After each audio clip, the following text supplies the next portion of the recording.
to know you. I thank you so much, though, for all that you are. God, I thank you for this time right now, and I ask all this in your son's name. Amen. Amen. Awesome. Thanks.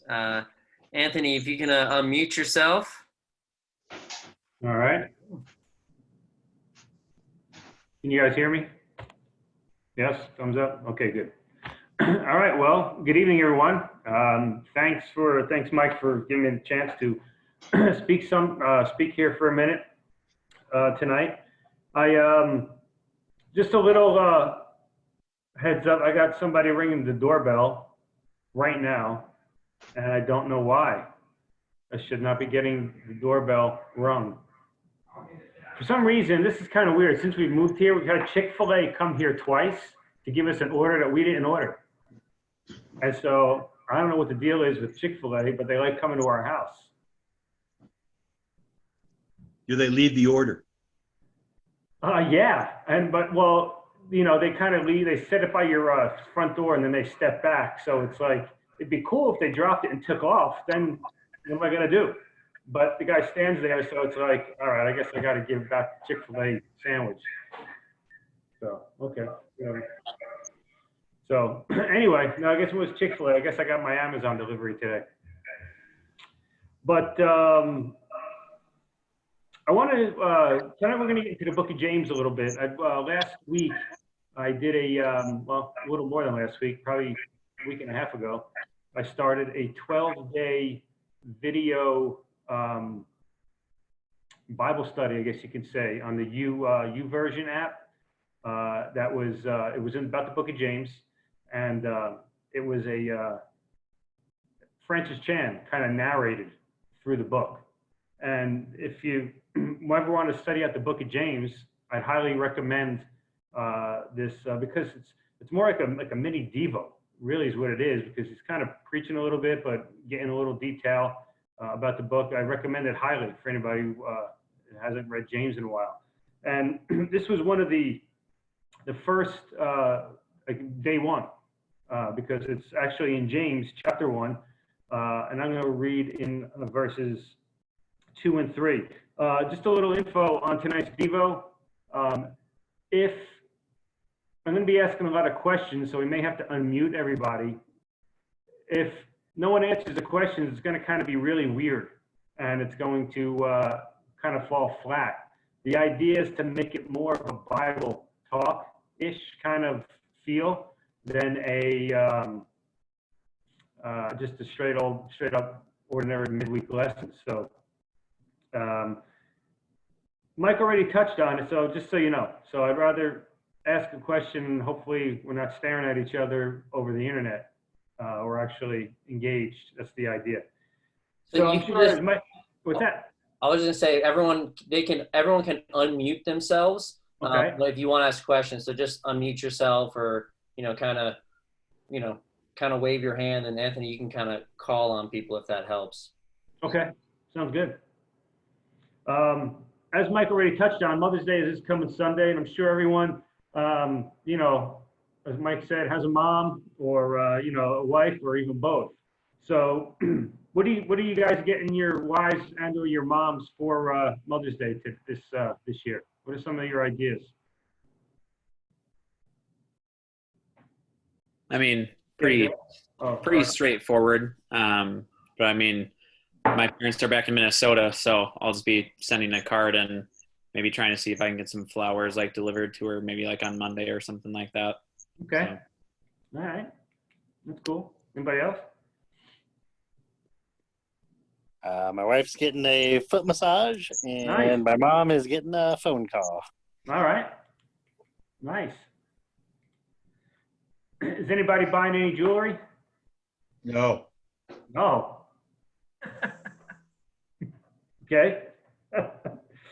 All right. I was just curious. No jewelry, no gold, no silver, no nothing, huh? It says the jewelry, man. Right. Well, I don't like it. My wife wears it. She likes it. I don't wear it. I got my mom some last year, so I'm not getting her one this year, but I got her like a necklace last year. So. Okay. All right. All righty, cool. I got Carolyn some jewelry 36 years ago. 36. Okay. Right? We already got them a ring. What else do they want? And that was the last time too, huh? Yeah, pretty much. Okay. All right.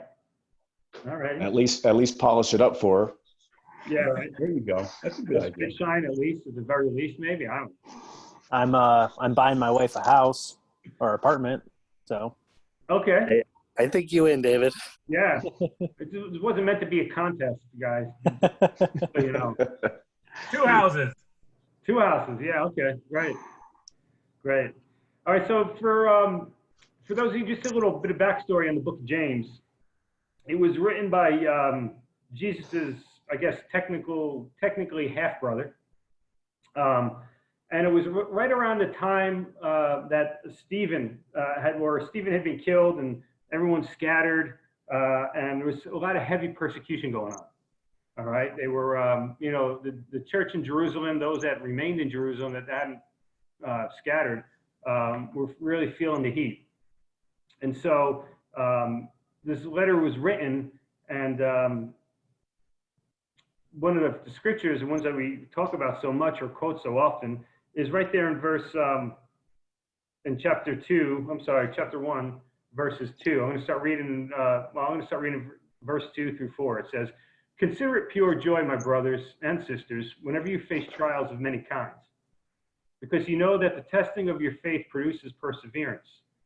Let perseverance finish its work so that you may be mature and complete, not lacking anything." Part of the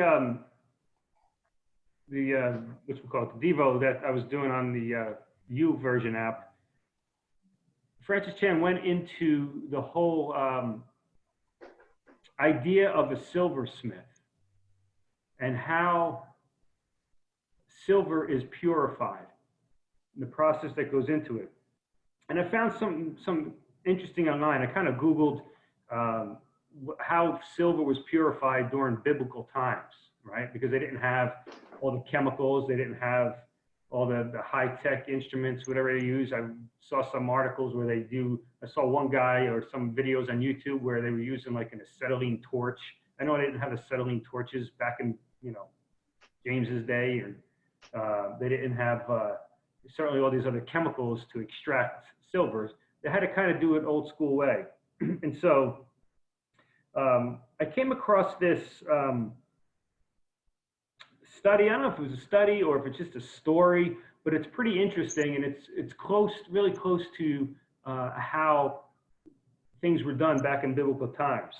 And the story goes like this. It says, there was a group of women in a Bible study, and they were studying out the book of Malachi. In particular, chapter 3, verse 3, it says, "He will sit as a refiner and a purifier of silver. He will purify the Levites and refine them like gold and silver. Then the Lord will have men who will bring offerings in righteousness. And the offerings of Judah and Jerusalem will be acceptable to the Lord, as in the days gone by, as in former years." It says this verse puzzled the women, and they wondered what this statement meant about the character and nature of God. One of the women offered to find out about the process of refining silver and get back to the group at their next study. That week, this woman called up the silversmith and made an appointment to watch him at work. She didn't mention anything about the reason for her interest in silver beyond her curiosity about the process of refining silver. As she watched the silversmith, he held a piece of silver over the fire and let it heat up. He explained that in refining silver, one needed to hold the silver in the middle of the fire where the flames were hottest, as to burn away all the impurities. The woman thought about God holding us in such a hot spot. Then she thought again about the verse, that he sits as a refiner and purifier of silver. She asked the silversmith if it was true that he had to sit there in front of the fire the whole time the silver was being refined. The man answered that yes, he not only had to sit there holding the silver, but he had to keep his eyes on the silver the entire time it was in the fire. If the silver was left even a moment too long in the flames, it would be destroyed. The woman was silent for a moment. Then she asked the silversmith, "How do you know when this silver is fully refined?" He smiled at her and answered, "Oh, that's easy, when I see my image in it." Huh. The scripture in James tells us to consider the trials as pure joy. And when I was thinking about this, and when Francis Chan brought up the whole silver thing, I said, trials, testing. That's one of God's biggest ways of testing our faith. I thought immediately of Abraham. You could say that Abraham's faith was being refined when he was asked to go and sacrifice Isaac. I mean, how hard, you can imagine, those of us that are dads, what that must be like. The thoughts that would go through your head. Take your son, the one that I promised you you were going to be the father of many nations through, and I want you to be the one that sacrifices him like you would sacrifice a goat, a lamb, a heifer, or whatever, which, as we know, is a pretty gruesome experience. So you could say that his faith was being refined, and we all know, we're familiar enough with the rest of the story. So I guess my first question is, why does either gold, silver, whatever, the ore that it's in, why does it need to be refined?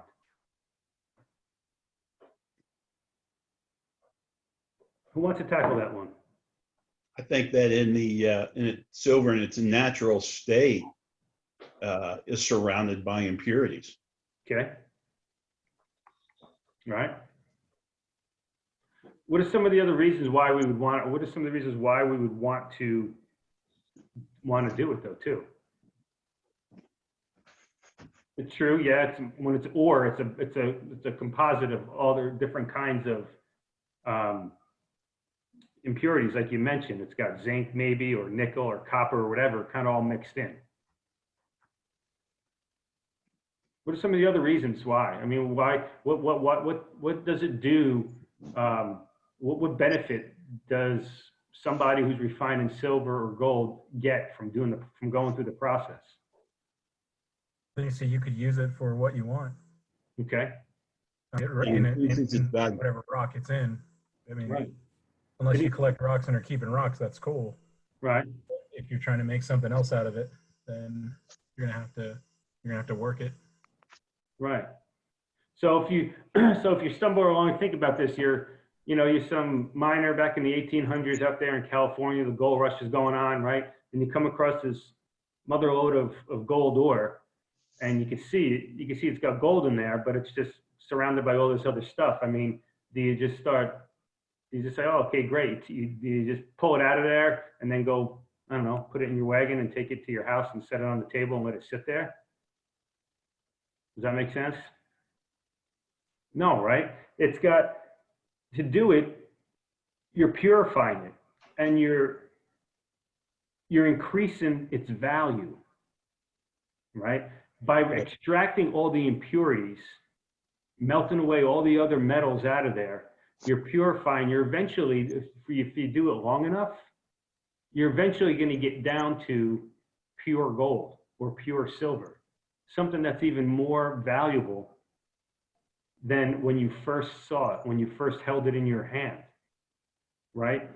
And I think when I was thinking about that, I was thinking, yeah, I think when we first start coming to God, when we first start studying the Bible, even after maybe we've first been baptized, we're kind of like this chunk of gold ore or silver ore or whatever, rock that's got gold and or silver in there. And God sees that.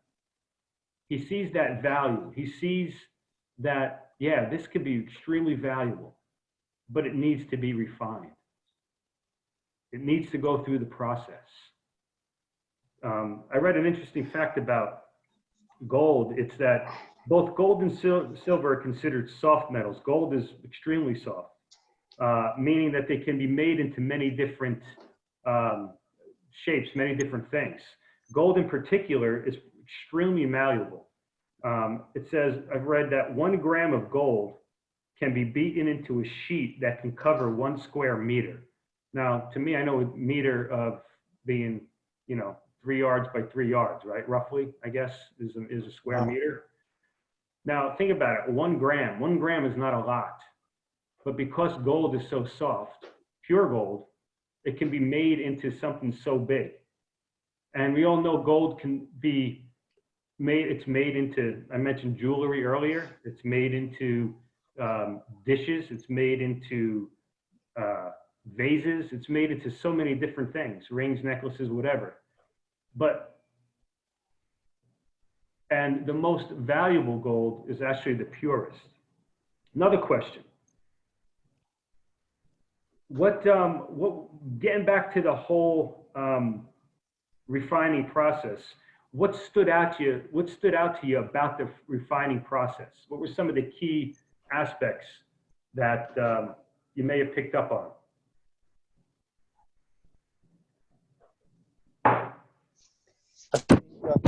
It's repetitive. The refining process it requires a lot of steps, but it has to be done like again and again. At least that's how I understood it. At least, and it's, I mean, it's repetitive, but it's intense too. Like there's a lot that the silver has to go through before it's deemed worthy or acceptable, where it's where the maker wants it to be. Okay, yeah. I think it goes through the process until it's really usable, you know, where it's really like its value really starts to increase. It's made into something that can be worked with, right? Like gold, the more you purify it, the softer it gets, the more things you can make with it, the more uses it has, the more who's the goldsmith or whatever can make it into something, into multiple things. It can be extremely valuable, right? What about some of the other guys? What are some of the other things that maybe you picked up on about the process itself? It requires patience. Yeah, it does. Just like any other trial in our life that we go through our own fire. It's a lesson learned. Unfortunately, you have to kind of, some of us more stubborn than others, and that's me, of course, number one in that statement. Okay, all right. You got to be held to the fire often. Yeah, in order to do it, but it takes time. It's like you want to be over whatever issue that you're in, but you have to stay in that fire a little bit longer in order to teach you that lesson, how not to walk that way, or take your eye off the nail when you're swinging that hammer. Yeah. Or you could say the silversmith is the one that's got to be the most patient, would you think? Right. Well, he has what it is to gain. So that's the patience that's required in order to get that pure silver ore. You have to be patient through that fire.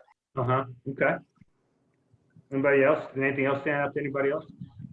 I also think that there are a lot of refining process, and the goldsmith or the silversmith determines what process is going to do or how is it going to do it. Okay. All right. So the things, right. Okay. Different ways of going about it. Okay. All right.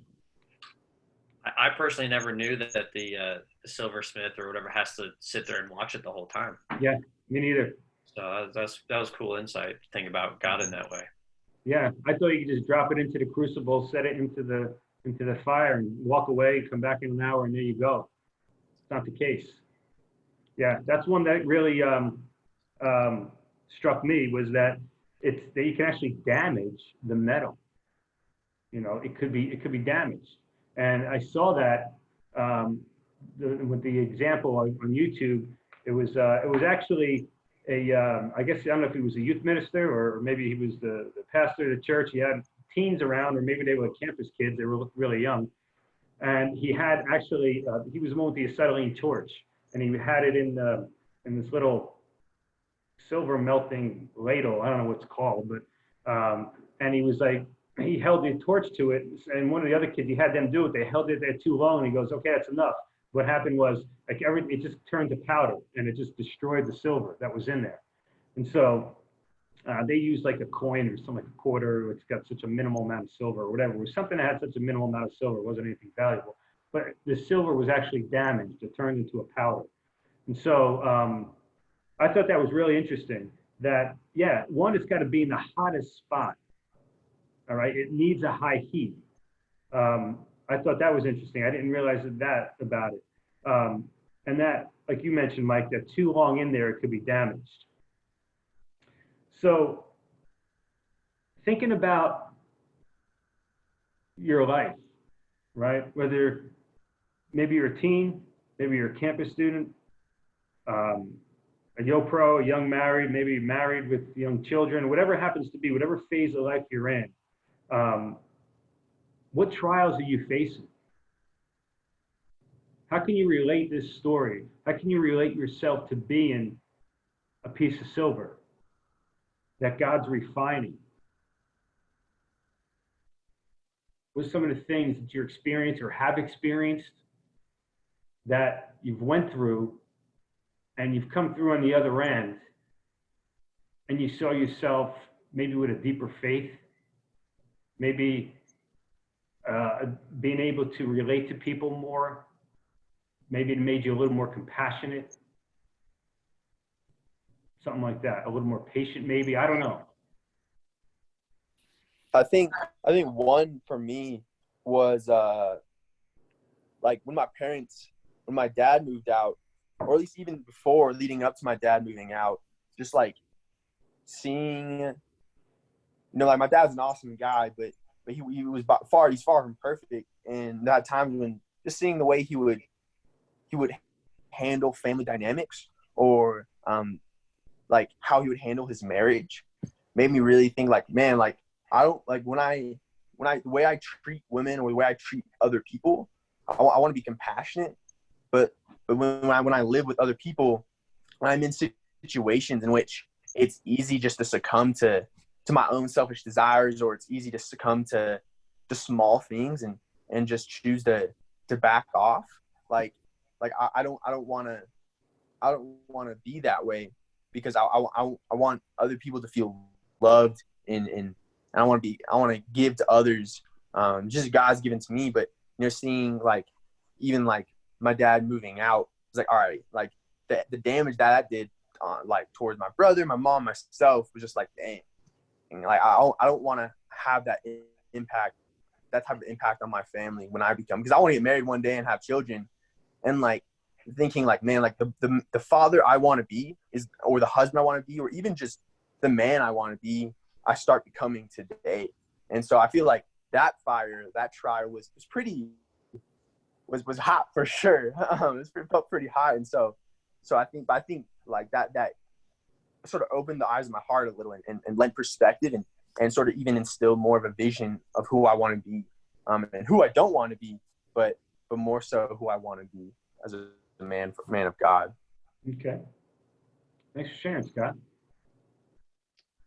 Yeah. I know, like for me, coming out here from Minnesota, and getting involved with some of the guys in the church, and just really just like all of the men, and seeing how you guys live. There were just a lot of things that I realized that I wasn't meeting the standards that Jesus sets before us. And there was some stuff that I had been keeping to myself, and I had to get it out, and it put a lot of stress on my marriage. And it still does, still kind of in that fire. But there's been, I mean, Alyssa and I both got baptized because there were so many things that came out because of it. Just realized that we needed to live a different life than what we were. And like really just got refined through the past 5-6 months. And I mean, sometimes it feels like we're still in the fire, but trusting that God is still sitting there, that he didn't just walk away from the silver and just letting it burn up, that he's still there, and that there's a plan for everything. So yeah, kind of come out of some of the fire, but then I feel like got thrown back in some ways. So just working through that, I guess. Okay.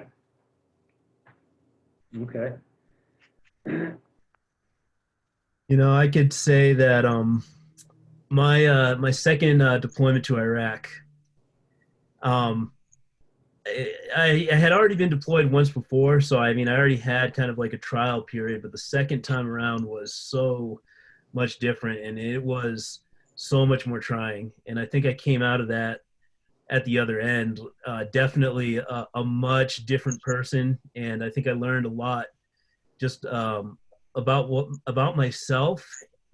I didn't necessarily like what I saw, and in a good way, I think looking back at it now, in a good way, um, it was some refining because I think a lot of stuff in that deployment came to the surface. Um, Certainly was not easy going through. If I felt like I was going through fire at any point, I think that, literally and figuratively in that situation, that definitely was it. And it really was a moment of where I had to make a decision to either to get rid of just a lot of, I guess you could say, impurities within myself. And it was and unfortunately that was only the beginning of the process. It was a process that lasted many years, and in a lot of ways could still I could still be kind of dealing with a lot of that. But the more you go through a trial like that, you really do see, you kind of like at the end, you do see yourself in a very big way. Mm-hmm. Okay. Here's a silly thought. Imagine if the silver was able to jump out of the crucible and avoid being refined. What would happen? It's just going to remain a piece of ore, right? It's got some silver and gold in there. It's got some potential to be something extremely valuable. But if it can miraculously hop out of the crucible and back over into the ore heap, right? It's never going to get the refining that it needs to really become useful. Mm-hmm. It's interesting that real silver doesn't have a choice to jump in or, to stay in or get out. The challenge is we do. Mm-hmm. And a lot of times I think we jump out before God's done with us. Yeah. Yep. Yeah, Anthony, I was just thinking about that analogy. I think we sometimes think about the big events in our lives, where we go over something that lasts a long time, or it's this big refining and we equate it to a big fire. But I think the challenge every day is those things that we maybe experience every day, or maybe in a relationship, say with a spouse or a sibling or something like that. And it's the constant battle or the constant challenge or the constant mistake. And it's like the little amount of silver that gets over a little flame that just needs to get a little purified, but just fails to get to that critical temperature, embrace whatever the change that you need to go through, and never changes. And I see that often, I've seen it often in my own self, and just where, like, why is this happening again? And it's like, maybe I'm not learning the lesson that God is trying to teach me. Right. Yeah. I tell you, the things that I've always considered myself to be a pretty selfish person. I think in order, the things that have kind of helped me with that were, 1, actually becoming a disciple, 2, getting married, right? And 3, having kids. Nothing tests your selfishness more than, having kids and having to think about someone more than yourself.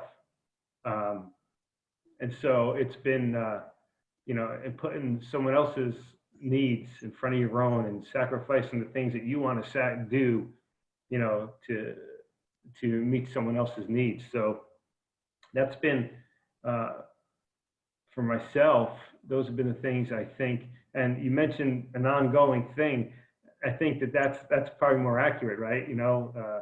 I've had kids now for 18, almost 19 years, and so that's been it's been a little bit of a slower, maybe a little less hot fire, but a constant. You know what I mean? It's not just in the center where it's really hot for a little while. It's more consistent. right? And so, and I think that, you know, as parents, those of you that are parents can relate to that. It's something that each and every day you're forced to think about. You know, and think about some of the ways, you know, that you're being refined today. I don't know what it is for each of you. Again, maybe it's selfishness. You know, maybe you've been asked to do something. I don't know, lead a ministry or lead a Bible talk or something like that. I don't know what it might be, and it requires you to take some of the time to achieve some of the things that you want to do, some of your personal goals. And so, you know, you're in that fire. You're in that fire of you know, fighting between the things you want to do and the things that maybe a Bible talk or a ministry may require you to do. Or maybe it's pride, you know what I mean? Or the need to, for control, or maybe it's your pride or a need for control being refined out of you by, you know, how you may be doing something already. You know, maybe you're getting input from people, you know, from friends, from other disciples, from your wife, and maybe even your kids, who knows? And, you know, that pride's being refined out of you. Or maybe it's compassion, you know, and or forgiveness even. Maybe that's being refined in you with, maybe you have a difficult relationship, or maybe your relationship with your spouse isn't going so good. You know what I mean? You're bumping a lot, and it's, or just maybe different experiences or bad experiences with other disciples, where it's kind of like, okay, yeah, my forgiveness is really being refined, and my ability to overlook a wrong, or whatever it might be. So I think God's always in so many different ways, you know, some ways that we may not look at it as a refining process, something so small, something so simple, but yet it's ongoing, it's constant. And I think you got to decide, are you going to be the silver that hops out of the crucible, doesn't want to deal with it? Or are you going to look at it as James mentions there in the first chapter of James? Consider it pure joy. And why does he say, he says, and he gives us the reason why, it's that so that let perseverance finish its work, so that you may be mature and complete, not lacking anything. So there's a reason behind it. It's not just to hurt you. It's not just to make you feel miserable about having to sacrifice something. It's to make you mature. It's because God sees in you some value, and he's trying to refine it. He's trying to get at that. He's trying to get you to realize it. He's trying to get you to see that I have value in more ways than I could ever have imagined on my own. And only God's the one that could have seen it in me. He's allowing the refining to happen. You know, I was reading, I was just looking at some other scriptures here as I wrap it up. You know, Ephesians 4:24, it tells us to put on the new self, created to be like God in true righteousness and holiness. One of the things of the refining process that probably hit me the most was the very last one. When the woman asked the silversmith, how do you know when it's done? It's when I see my image in it. That's when he knows it's done.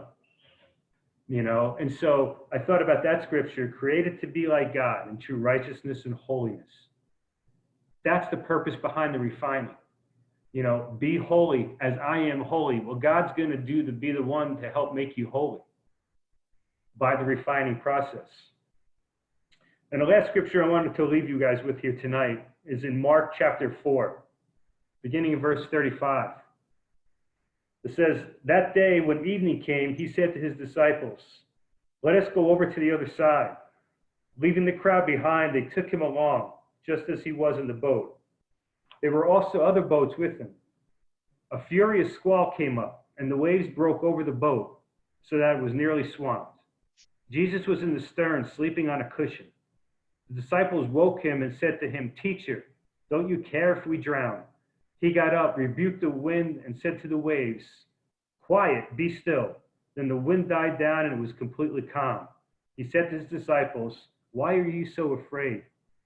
Do you still have no faith? You know, the silversmith is there watching the silver.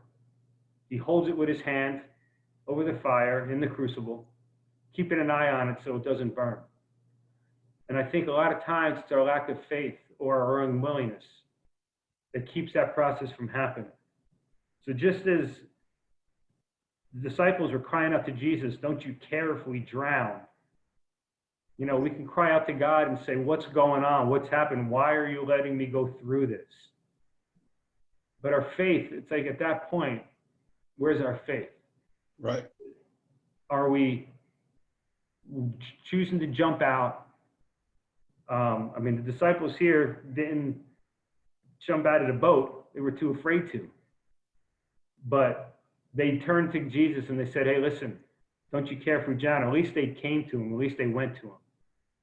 So when it's challenging, when you feel like you're in the fire, turn to God. Talk to him about it. And he may be just trying to refine you into something more valuable than you've ever imagined yourself can be. That's all I got for you tonight, fellas. Amen. Awesome, Anthony. Thanks a lot, man. That was great. You are welcome. That was very good. A lot of appreciate it. I appreciate it. So I think that's something we all need to hear. You know, we definitely, you know, are all being, I think, refined in one way or another. You know, we're definitely, if you look at it from the aspect of seeing the reflection, we don't have, we all have some work to do, right? Right. But that was encouraging, because I know thinking about for myself, I can even think about how when I've gone through a big trial or a big time, you know, I feel like God's worked, and almost when it's over, I can feel like, oh, I'm done. I'm out of it. Yeah. It's probably just a silversmith taking it out and looking at it. Okay, now I'm gonna put you back in. You know, and so there's still a process. You know, so it's just encouraging. So I really appreciate you sharing. Thank you. What I would like for us to do is I would like for us to break into some groups, and, you know, at a minimum pray, but I would encourage you guys in your groups to kind of answer that question that Anthony asked towards the end there. How are you being refined by God now? He gave a lot of different examples of ways that you might be being refined. So, but I think just in a smaller group, you know, we can share about how we're being refined by God now, and, you know, then pray for each other, because this is what we need. We need, as men, we need to be in. You know, we're all in our own refinement, but a lot of times we're not telling people what's going on. And so we're not getting that support or that other people's faith that we can lean on at times when we need it or when our faith is lacking. So let's I'll kind of break you guys up in some rooms, and I want to encourage you to share openly about what's going on in your life now, how you're being refined, and then to spend some time in prayer as a group. And then when you guys are done, just kind of close us out in prayer, and you guys can end the meeting from there, from your little room. You can jump off, or you can, if you want to come back into the main room after you're done too. I'll kind of stick around for a few minutes as well too. So just thanks again, and I really appreciate your heart and the example. It's very, very vivid illustration. So appreciate that. All right, so move you out.